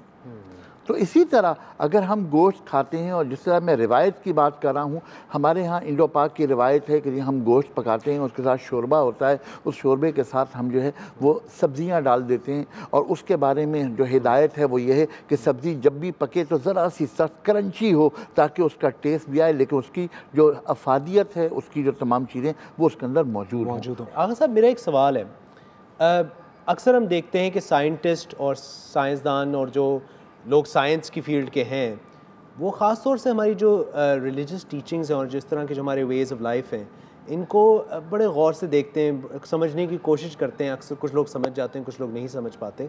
हज़रत मोहम्मद सल्लल्लाहु अलैहि वसल्लम की जो हमारी टीचिंग्स हैं, जो गाइडेंस है, साइंटिफिक वैल्यू का बताएं कि ऑब्वियसली थोड़ा सा बताएं कि किस तरह की चीज़ें हैं जो कि प्रूवन है, जो फैक्ट हैं, साइंटिफिक वैल्यू बताएं थोड़ी सी इन चीज़ों के बारे में। देखिए, अगर मुख्तसर से अल्फाज में मैं साइंस की डेफिनेशन बयान करूं तो ये सिर्फ इतनी सी है कि जो अक्ल मान ले वो साइंस है। यानी आप इसकी डेफिनेशन और जितनी मर्जी कर, बहुत अच्छी डेफिनेशन है कि जो अक्ल मान ले वो साइंस है। ठीक है। जो अक्ल के अंदर फिट नहीं हो सकती वो साइंस नहीं है। लेकिन पूरी दुनिया साइंस नहीं है। साइंस के बाहर भी कुछ दुनिया है, जो लॉजिक्स हैं, जो लॉजिक्स के साथ साथ एक्सपीरियंसेस हैं। ये तमाम चीज़ें शायद साइंस के मेयार पे पूरी नहीं उतरती। मैं अपने किसी एक्सपीरियंस को आपके साथ शेयर कर सकता हूँ, मुमकिन है कि मैं उसकी साइंटिफिक लॉजिक या तमाम वो पेपर्स आपको ना दे सकूँ, बट ये मेरी अपनी बात है। अगर साइंस छठी हिस्स को मानती है तो उसे ये मानना पड़ेगा कि साइंस के बाहर भी कोई चीज़ मौजूद है। बेशक, बिल्कुल बिल्कुल। छठी इसलिए कि छठी हिस्स को साइंस नहीं वो कर सकती, प्रूव नहीं कर सकती। हाँ, मेरा ये एहसास है, मेरा दिल ये कह रहा है। लेकिन अगर साइंस को मैं कहीं मज़हब के हवाले से अगर मैनेज करने की कोशिश करूं तो एक जुमला मुझे कहने की इजाज़त दीजिए कि पूरे कुरान करीम में कहीं भी दिमाग की फ़ौक़ियत का ज़िक्र नहीं है। जहाँ ज़िक्र है वो यही है कि हमने उनके दिल को बदल दिया, हमने उनके दिल पर मोहर लगा दी, हमने उनके दिलों को बंद कर दिया। और अगर ईमान की कहीं शर्त रखी तो यही कहा, तस्दीक बिलक़ल्ब, तस्दीक बिल्लिसान और ईमान बिलक़ल्ब। तो ईमान जो है वो दिल से है। तो अगर फ़र्ज़ करें कि साइंस को अगर हम इस तरह मैनेज करने की कोशिश करें तो बहुत सारी चीज़ें सिर्फ अक़ली बुनियादों पर रह जाएंगी। हाँ, अक़ली बुनियादों पर अगर अहकाम नबवी को देखना है तो जिस तरह मैंने आपसे अर्ज़ की ज़बीहे की खूबी, अब अगर ज़बीहे से हट करके हम झटके पर आ जाते हैं और हमारी दलील क्या होती है कि हम जानवर को तकलीफ़ नहीं देना चाहते, तो उस मकसद की बुनियाद जो है वो ये है कि आपको उसका हुसूल मकसद जो आपका उसका गोश्त है। तो अगर झटके में उसके अंदर खून की रवानी कंपैरेटिवली न निकल पाए और उसके अंदर खून रह जाए तो बैक्टीरिया का अमल कितना तेज़ हो जाएगा, साइंस ये साबित करती है। तो जब साइंस ये बात साबित करती है कि खून की मौजूदगी में गोश्त का बैक्टीरिया और खून की गैर मौजूदगी में गोश्त का बैक्टीरिया, इन दोनों चीज़ों को तो साइंस तस्लीम करती है ना, तो फिर मैं उस ओरिजिन को क्यों नहीं तस्लीम करूँ। आगा साहब हमारे साथ मौजूद हैं और जो तमाम नाजरीन हैं, आप भी कहीं मत जाइएगा। मिलते हैं आपसे एक छोटी सी ब्रेक के बाद।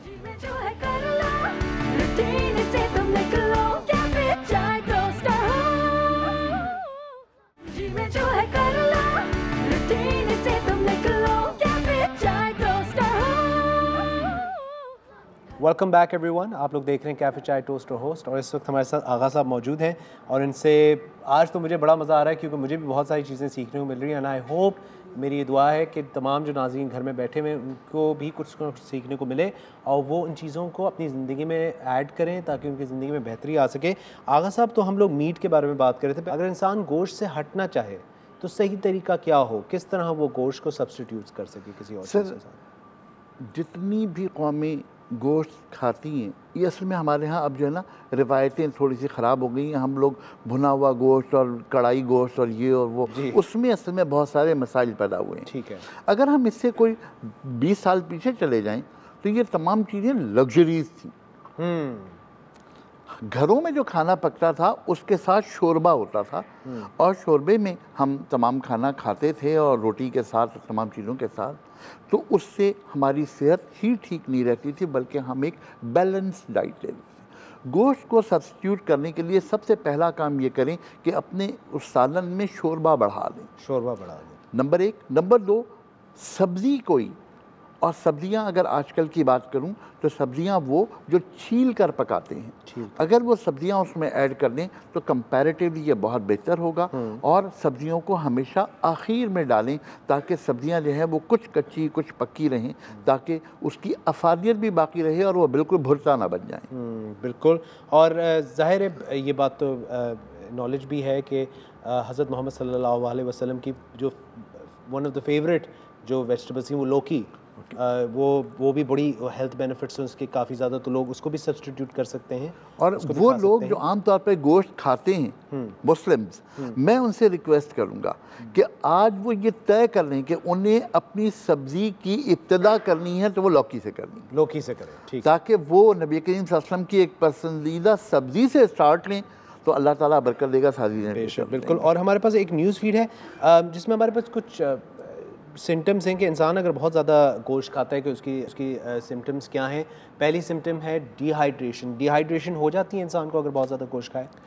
गोश्त को हज़म होने के लिए जितना पानी चाहिए, अगर आप उतना पानी नहीं पी रहे तो खुद ब खुद डिहाइड्रेशन होगी। चीज़ है मुझे, हाँ बिल्कुल, हम इस बारे में भी आपसे मैं सवाल पूछूंगा पानी ना पीने पे और पानी पीने पे, क्योंकि बहुत से मैं जानता हूँ ख़ासतौर से बच्चे, आजकल के यंग लोग जो नहीं पीते इतना ज़्यादा पानी, उस पर हम ज़रूर बात करेंगे। जिस्म से बदबू जो आ जाती है, बॉडी ओडर हमारे जो अगला है सिम्टम, जिस्म से बदबू आना, इस पर क्या कहेंगे? अगर आप गोश्त का इस्तेमाल मुसलसल करें तो जिस्म के अंदर जो प्रोटीन जा रहा है वो आईडीएल भी जा रहा है और एलडीएल भी आ रहा है, उसके साथ यकीनन जो पसीने की गिल्टियाँ हैं वो ज़्यादा काम करेंगी और बदबू बढ़ जाएगी। ठीक है। कॉन्स्टिपेशन, अगर फाइबर का इस्तेमाल कम हो जाए और हम गोश्त की मिकदार बढ़ा दें और फाइबर हमारे जिस्म में ना जाए तो ऑटोमेटिकली जो मूवमेंट ऑफ बावल होती हैं वो कंट्रोल हो जाएंगी, कम हो जाएंगी और कॉन्स्टिपेशन डेफिनेटली। सर में दर्द के बारे में क्या कहेंगे? असल में अगर हज़म का निज़ाम बेहतर ना हो और आपका मेटाबॉलिक रेट कम हो जाए तो ऑटोमेटिकली गैस्ट्राइटिस पैदा होगी और वो हेडेक पैदा करेगी। ठीक है। और फटीग, मतलब जो आम तौर पे हो जाता है लोगों को? देखिए, जो बुनियादी तौर पर हम अपनी रिक्वायरमेंट ऑफ फूड पूरी नहीं करेंगे तो फिर हमारे यहाँ बड़े मखसूस ग़िज़ाएँ खाने का रिवाज है, हम लोग एक मुकम्मल ग़िज़ा नहीं लेते। अगर हम मुकम्मल ग़िज़ा लेने लगें तो सब कुछ ठीक हो जाएगा, दवाई फटीग तो नसीब में लिख दी गई। हाँ बिल्कुल। और बैड ब्रेथ, बुरी मुंह की बदबू जो होती है खाने में, गोश्त स्पेशली खाने के बाद नबी करीम सल्लल्लाहु अलैहि वसल्लम की हिदायत ये है कि कुल्ली करो और खिलाल करो। खिलाल करना नबी करीम सल्लल्लाहु अलैहि वसल्लम की सुन्नत है। अगर आप खिलाल कर रहे हैं और आप कुल्ली कर रहे हैं, कुल्ली का मतलब गरारे करना नहीं है, कुल्ली करना। अगर इस कुल्ली में मैं एक चीज़ और ऐड करना चाहूँगा जदीद मालूमात से फ़ायदा उठाते हुए, वो ये कि कुल्ली करने के पानी में अगर एक चुटकी मीठा सोडा डाल दिया जाए तो क्योंकि मीठा सोडा डीप क्लींजर है तो दांतों की दर्जों में जा कर के फंसे हुए गोश्त को निकाल देगा और मुँह से बू नहीं आएगी। माशाल्लाह, बिल्कुल। अब मैं आपसे सर एक पूछना चाहता हूँ, गोश्त की तो हमने काफ़ी बात की, लेकिन मेरा ये सवाल है, पानी ज़्यादा पीना, लोग कहते हैं कि पानी ज़्यादा पीना चाहिए, लेकिन बहुत से लोग जो पानी नहीं पीते, उनको शौक़ नहीं पानी पीने का, वजह क्या है उनकी मुझे नहीं पता, लेकिन कम पानी पीना उसके क्या क्या नेगेटिव इम्पैक्ट्स हैं इंसान की ज़िंदगी पर? क्योंकि बहुत से हमारे यंग लोग ख़ास तौर से पानी नहीं पीते, अब मैंने ये देखा है अक्सर। देखिए, इस बारे में कुछ कहना चाहेंगे? तिब्बी एतबार से इंसान के जिस्म की गंदगी निकलने के 3 रास्ते हैं। या वो यूरिन के ज़रिए अपने जिस्म की गंदगी निकालता है, या स्टूल के ज़रिए, या पसीने के ज़रिए। गोश्त का ज़्यादा इस्तेमाल इन तीनों चीज़ों को डिस्टर्ब कर देता है और पानी इन तीनों चीज़ों को बाहर निकलने में, जहरीले मादों के बाहर निकलने में मदद देता है। पानी कम पीने से हम हमेशा मसाइल बढ़ा लेते हैं, पहली बात। दूसरी बात ये कि पानी के इस्तेमाल के जो स्टैंडर्ड्स हैं वो पूरी दुनिया में अलग हैं। यूरोप में बिल्कुल अलग हैं, पाकिस्तान में अलग हैं, चित्राल में अलग हैं, मुल्तान में अलग हैं, लड़काना में अलग हैं, कराची में अलग हैं। हम अपने मौसम के एतबार से पानी की मिक़दार जब तक तयन नहीं करेंगे हमारे लिए मसाइल पैदा हो। बिल्कुल। और इसी के साथ हकीम सैयद अब्दुल गफ़ार आगा साहब, बहुत बहुत शुक्रिया सर कि आपने आज टाइम निकाला। मुझे तो बहुत ही खुशी हुई आपसे मिलके, पहली मुलाकात थी मेरी आपसे, और इंशाल्लाह दुआ ये है कि और भी कई मुलाकातें हों और आपके साथ मौका मिले बैठ के आपकी बातें सुनने का।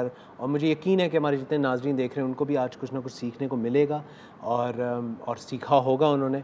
तो बहुत बहुत शुक्रिया सर। बहुत बहुत शुक्रिया। बस जाते जाते एक जुमले की इजाज़त चाहता हूँ। ज़रूर ज़रूर। कि बुकरात ने ये कहा था कि अपने पेटों को जानवरों का कब्रिस्तान न बनाओ। क्या बात है, तो गोश्त के तनाजुर में ये जुमला बहुत ज़रूरी है। नहीं, तो ये जुमला बहुत से लोगों पे बैठता है। तो बहुत बहुत शुक्रिया सर। और इसी के साथ दोस्तों हम लोग एक ब्रेक पे जाएंगे, ब्रेक के बाद वापस आएंगे। कुर्रतुल ऐन आमिर हमारे साथ मौजूद हैं। हमारा जो सेगमेंट जो बहुत ही पॉपुलर सेगमेंट है, गो विद द फ्लो। अगर आज आपके घर में यकीनन मिलाद हो रही होगी तो आप ज़ाहिर चाहते हैं कि आप घर को सजाएं, घर के अंदर कोई ना कोई चीज़ें ऐसी करें जिससे घर की खूबसूरती और बाहर आए। तो हमारे साथ कुर्रतुल ऐन आमिर मौजूद हैं और अभी उनसे मुलाकात करेंगे एक ब्रेक के बाद। तो कहीं में जाइए, मिलते हैं।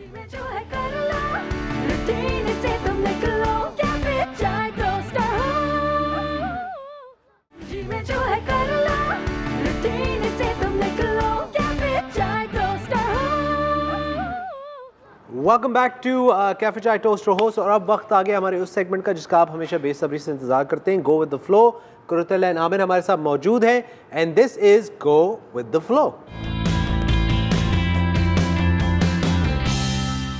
जी वेलकम बैक। तो मैम बताइए आज हम क्या कर रहे हैं? जी अस्सलाम वालेकुम। वालेकुम सलाम।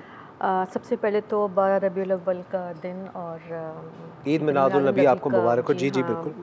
12 रबीउल अव्वल का महीना और ईद मिलादुल नबी का दिन सबको मुबारक हो। आज अपने अरेंजमेंट के ज़रिए मैं ट्रिब्यूट देना चाह रही हूँ और इसमें मैं थोड़ा सा ये बता दूँ इसका बैकग्राउंड कि आज मैं जो अरेंजमेंट बना रही हूँ इसमें मैंने एक ट्रांसपेरेंट ट्रे को यूज़ किया है और इसमें थोड़ा सा मैं कोशिश कर रही हूँ कि अपनी इस अरेंजमेंट के ज़रिए मैं थोड़ा सा बेसिक जो है अपने इस सरज़मीन के बारे में किस तरीके से इस्लाम स्प्रेड आउट हुआ, ठीक है, उस तरीके से और थोड़ा सा मैं उसको बताने की कोशिश करूँगी थ्रू माई एग्जिबिट। इसमें यह है कि मैंने एक ट्रांसपेरेंट कंटेनर यूज़ किया है, इसमें मैंने ओएसिस लगाए हैं और ये हमारी सरज़मीन है जिसको मैंने अपना फोलिया जो है ये रेलिया के लीव्स कहलाते हैं, इसको मैंने यूज़ किया है। ये तो मैंने कंप्लीट यहाँ तक इसलिए कर लिया था कि अगर टाइम की कमी हो तो आधा मेरा कंप्लीट हो। ये इस पूरा का पूरा एम्प्टी इस फॉर्म में था, इसको मैंने हाफ़ डन किया हुआ है और इसको मैंने इसके ज़रिए इसका जो है लाइन जो है हमारी कंटेनर की बाउंड्री जो है इसको मैंने इसके साथ ओएसिस को भी छुपाया है और मैंने एक ग्रीन कलर का इम्पैक्ट दिया है। जैसे कि आप आजकल देख रहे होंगे कि हर जगह जो है ग्रीन एंड वाइट कलर जो है बहुत ज़्यादा आपको लाइट्स नज़र आ रही होंगी और सेलिब्रेशन जो है वो इस कलर के थ्रू आपको हर जगह नज़र आ रहा होगा। ग्रीन एंड वाइट कलर बहुत यूज़ हो रहा है। ठीक है। तो मैंने आज कोशिश की है कि अपने एग्जिबिट में ये दो कलर्स को मैं ज़्यादा यूज़ करूँ, वाइट भी और ग्रीन भी। और इसमें एक चीज़ और मैंने ये बतानी है कि मैंने ये रूट्स मैंने पहले भी 1-2 दफ़ा ज़िक्र किया था अपने सेगमेंट में कि हम ये रूट्स जो हैं हम इसको एज अ मटेरियल यूज़ करते हैं और उन चीज़ों को हम इस्तेमाल करने की कोशिश करते हैं जो आम तौर पे फेंक दी जाती हैं, इस्तेमाल नहीं होती हैं। ठीक है। तो मैंने इन रूट्स के ज़रिए ये चीज़ बताने की कोशिश की है कि शुरू में जैसे कि हम जब देखते हैं कि जब इस्लाम जब फैला था हमारे यहाँ पे इस कायनात में तो बहुत ज़्यादा स्ट्रगल था और बहुत सी इसमें पेचोखम चीज़ें भी आई थी और बहुत ज़्यादा स्ट्रेंथ की ज़रूरत थी इस चीज़ को स्प्रेड आउट करने के लिए। तो ये रूट्स जो है ये उस चीज़ को डिपिक्ट करता है कि बहुत ज़्यादा सख्तियाँ किस तरह से लोगों ने झेली, कैसे ये रूट्स जो हैं वो बहुत दूर तक फैले और किस तरह से स्प्रेड आउट हुए और कैसे फिर इस तरीके से हमने जो है अपना लोगों को जैसे कि हमें पता ही है कि हमारे जो प्रॉफिट है पीस बी अपॉन हिम उन्होंने किस तरह से कोशिश किया और लोगों को उन्होंने किस तरह तलकीन की कि हम सख्तियाँ भी झेल रहे हैं, तकलीफ़ें भी हम सह रहे हैं, मगर हमने अपने इस्लाम को स्प्रेड आउट करना है उन तकलीफ़ों के साथ साथ लेके और बहुत पोलाइटली और बहुत ज़्यादा उसको हमने रिएक्ट नहीं करना है बल्कि प्यार मोहब्बत से ही चलना है। तो ये रूट्स जो है ये मैंने इसलिए इस्तेमाल किया है कि ये रूट्स जो है ये पावर था हमारे लिए और ये स्ट्रेंथ भी थी हमारी। तो मैंने एक रूट यहाँ पे लगाया है, दूसरा जो है मैं इसके साथ ही ये मैं इसको यहाँ पे लगा रही हूँ। और फिर हमने इसके साथ ये हमारा लिग्नम की ब्रांच है। ये आजकल आपने देखा है कि रोड साइड के ऊपर लिग्नम ट्री है, ये इस पे बहुत से पर्पल फूल आए हुए हैं। इसको मैंने इसका एक बंच मैंने तोड़ के और इसके साथ जो है मैंने इसमें से लीव्स जो हैं वो मैंने सारे के सारे निकाल दिए। लीफ निकालने के बाद इसको थोड़ा सा ऐसे इसके साथ हैंग करना है कि ये पार्ट ऑफ डिज़ाइन लगे और इस रूट के साथ ये हैंगिंग शेप में आ जाए। ये मैंने एक यहाँ पे मैंने इसको एडजस्ट किया है, दूसरे वाले को हम दूसरी जगह पे एडजस्ट कर रहे हैं। और साथ साथ ये है कि आप देखें इसमें पर्पल कलर है और मैंने एक वाइट कलर भी यूज़ किया है। ये डिफरेंट किस्म के आप समझ लें कि हमारे जो लोग थे, जो ग्रुप्स थे, उसमें हर तबके के लोग थे और हर मज़हब के लोग थे। लेकिन फिर हुआ ये कि हम शुरू में तो ग्रुपिंग होती थी और ग्रुप्स में होते थे, लेकिन उसके बाद एक वक्त ऐसा आया जब ये आपस में मर्ज हो गए और फिर ये एक समझ लें कि यूनिटी और प्यार मोहब्बत से हर चीज़ से वो इतना ज़्यादा स्प्रेड आउट हुआ हमारा जो मज़हब है कि फिर हम जो है सब मिलके एक हो गए। तो अब मैंने इसको फ़िलहाल तो इसको मैंने ग्रुप के अंदर रखा हुआ है ऐसे, और मैंने इसके नीचे जो है ये वाइट ट्यूब रोज़ेज़ हैं। ट्यूब रोज़ेज़ को मैंने इसके साथ नीचे की तरफ लगाया है और इसको भी मैं ग्रुप की सूरत में कर रही हूँ। अच्छा, ट्यूब रोज़ इस्तेमाल करने से पहले थोड़ा सा मैं इसके बारे में बता दूँ कि हमें इस फॉर्म में मिलता है, लेकिन आप देखें कि इसमें और इसमें कितना फ़र्क है, क्योंकि मैंने इसके जो हेड हैं इसको मैंने रिमूव कर दिया है। थोड़ा सा ये लाइट भी हो जाता है और कोशिश ये करनी चाहिए कि जो इसके डेड फ्लावर्स पहले के हैं उसको आप रिमूव कर दें। रिमूव करने के बाद इसको हमने काट लिया और काटने के बाद ये इस फॉर्म में आ जाता है। तो मैंने इस तरह से सारों को रिमूव कर दिया है और ये लास्ट में मैं एक यहाँ पर भी रूट्स लगा दूँगी। ये वाले रूट्स हम बेशक हटा लेते हैं, ये रिमूव कर लेते हैं। और अब तो अंदाज़न ये जो आप बना रही हैं सुख पीस, इसमें कितना ख़र्चा होगा अगर कोई इस तरह का पीस बनाना चाहे? ये इसमें देखिए ट्यूब रोज़ेज़ जो हैं ये सबसे ज़्यादा आजकल जो है हमारे यहाँ बहुत समझती हूँ कि पैसों के लिहाज से बहुत रीज़नेबल हैं। तो ये मैंने तकरीबन समझ लें कि 1 डज़न यूज़ किया है and it costed me around 250 rupees. ठीक है। और जो ये आपके लिग्नम के फ्लावर्स हैं ये तो तोड़े हुए हैं रोड साइड से, तो ज़ाहिर इसकी कोई कीमत नहीं है। और पत्ते भी जो हैं, जैसे कि मैं हमेशा बताती हूँ कि अगर हमारे घर के अंदर इस किस्म के प्लांट्स हैं या चीज़ें हैं, फोलिएज अगर हम उगाते हैं अपने घर में, तो हम उसमें से भी यूज़ कर सकते हैं। ठीक है। हमें ज़रूरत नहीं है कि हम पत्ते बाय करें, ये हमारे अपने घर में मौजूद होते हैं। ठीक है। और इसको जो है मैं थोड़ा सा और ट्यूब रोज़ेज़ इसके साथ ऐड करूँगी ताकि वाइट का कलर भी इसके साथ आ जाए। ये ग्रुपिंग में है। और ओके जी, हम लोग चलेंगे एक ब्रेक की बाद वापस आएंगे जी। एक ब्रेक की तरफ हम चलते हैं, उसके बाद हम वापस आके कंटिन्यू करेंगे। कहीं में जाइए और देखते रहिए go with the flow. Will be right back with cafe chai toaster host.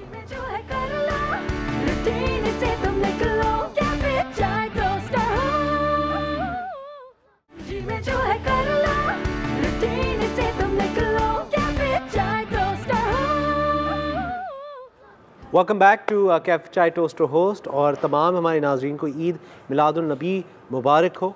और इस वक्त हमारे साथ कुरतुलैन आमिर हैं जो अपना सेगमेंट हमारा गो विद द फ्लो लेके चल रही हैं। तो मैम बताइए अब क्या क्या रह गया है? मैंने इसमें ट्यूब रोजेज़ ऐड किए हैं, इसमें सेंटर में ओएसिस के, और ऊपर जैसे कि मैंने आपको बताया कि मैंने लिग्नम के फ्लावर्स जो हैं वो ये लिग्नम फ्लावर्स जो हैं, इसके अलावा अगर कोई और इस्तेमाल करना चाहें तो क्या कर सकते हैं? इसके अलावा हम रोजेज़ इस्तेमाल कर सकते हैं, लेकिन हमें एक्चुअली मैंने कोशिश ही की थी कि रूट्स के साथ ये इनकॉर्पोरेट कर जाए और ये हैंगिंग शेप में आए। ठीक है। इसलिए मैंने ये फूल यूज़ किए क्योंकि ये ग्रुप में भी है और ये ज़रा सा हैंग भी करें रूट्स के साथ। ठीक है। वरना हम इसमें रोजेज़ भी यूज़ कर सकते हैं, हम इसमें जर्बराज भी यूज़ कर सकते हैं, और हम इसके अंदर ग्लैडुलास जो होते हैं वो भी हम यूज़ कर सकते हैं इसमें। ठीक है। और ये हमने एस्पेराग्रास है, इसको भी अब देखें ये भी इस शेप में आ रहा है, तो इसको भी हम थोड़ा सा बीच से काट के थोड़ा सा इसको छोटा कर लें। और इसको भी मैं बैकग्राउंड के ऊपर, क्योंकि मैंने इसमें ग्रीन कलर को ज़्यादा इन्हांस किया है, इसको मैं थोड़ा सा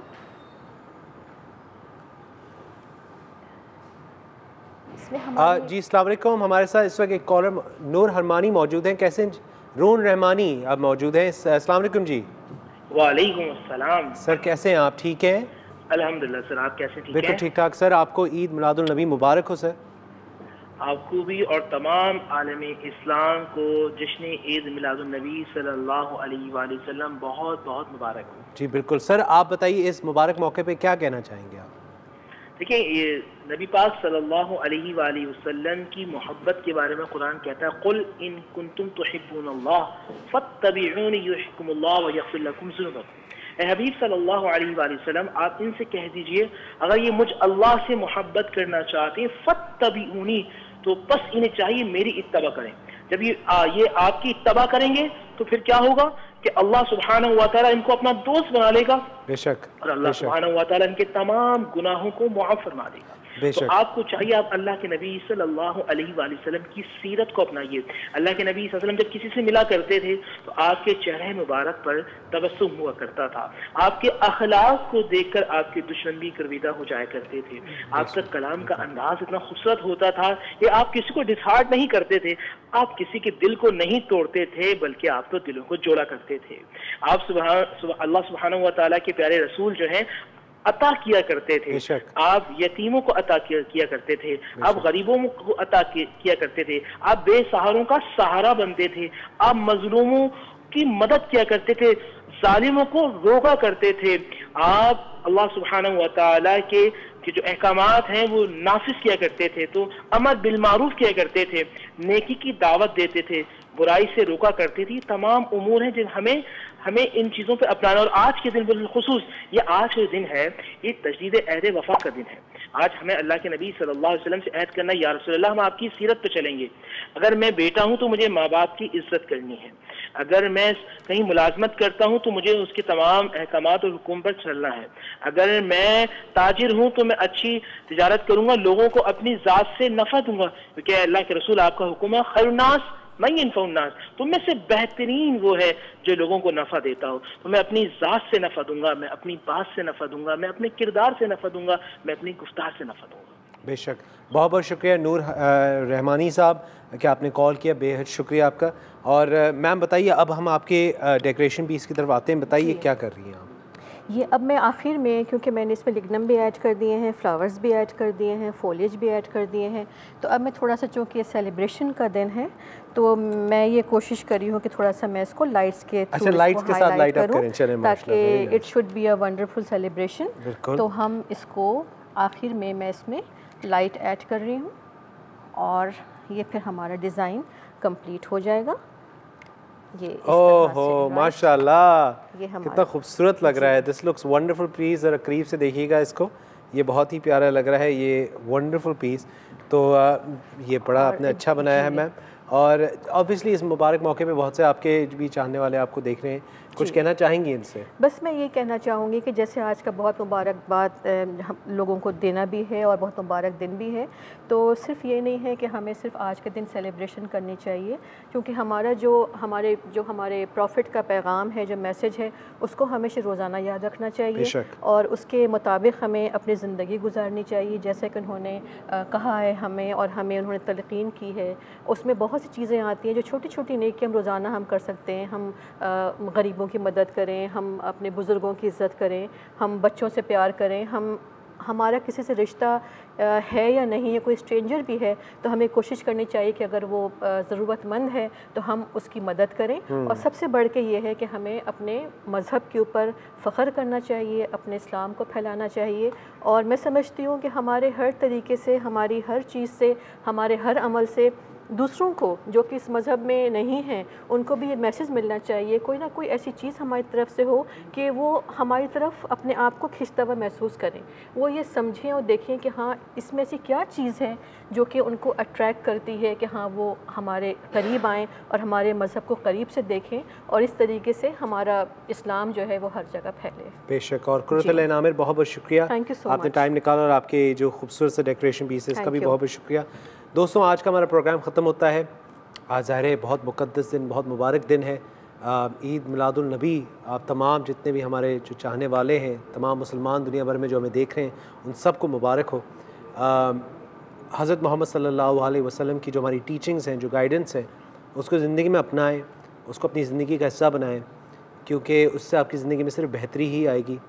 और कोशिश करें कि जो जो टीचिंग्स हैं, जो जो गाइडेंस हैं, जो प्रिंसिपल्स हैं, उनको फॉलो करें और उनको लेकर चलें, क्योंकि ये हमारा फ़र्ज़ भी है और इसी से हम लोग अपने बच्चों को और आने की जितनी हमारी जनरेशन है उनको सिखा सकेंगे और उनको बता सकेंगे कि ज़िंदगी का सही रास्ता क्या है।